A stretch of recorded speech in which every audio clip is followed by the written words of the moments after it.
Right, so I'm going to Maidenhead if I can make it on my little motorbike in the middle of winter, in the middle of January, to camp.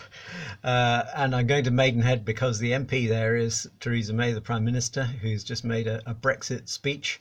And she says that our contributions to the EU have been vast, or at least in future they're not going to be vast, implying that we were almost bleeding the country dry supporting financially the European Union, which is not the case.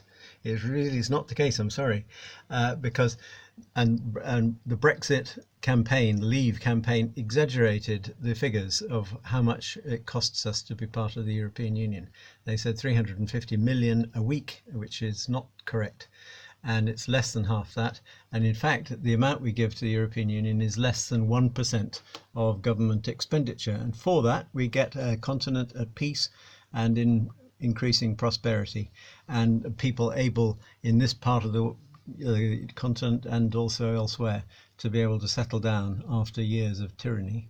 And it really matters to have peace in Europe. It hasn't worked for us well, even though we're not on the continent, when there was disorder and war in Europe. And Europe has had war for generations.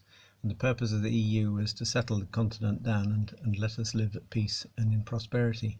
And we should be part of the team doing that. So I'm going to Maidenhead to try to put the case to constituents of the Prime Minister, Theresa May, who are entitled really to go and see her, or at least to communicate with her in some way.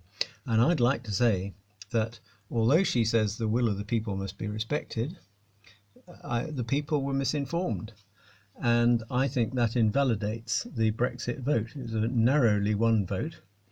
And I think some people were influenced by by Boris Johnson's message that we were paying huge amounts of money into the European Union for nothing much, and that was factually wrong. And I think the fact that the voters were misled over that particular issue ought to lead to the conclusion that the vote is invalid and have either another vote or decide these things in some other way. So I'm going with leaflets and with a banner which I've had produced, putting that case, and I'm going to be in the street in the middle of Maidenhead trying to engage with people there. And Maidenhead voted to stay, to remain, so I'm hoping that I will eventually meet some people who will get this in their belly and work with it. And I realise time is short. So I hope I make it to Maidenhead, but it's a bit bleak out there, so think of me. Thanks.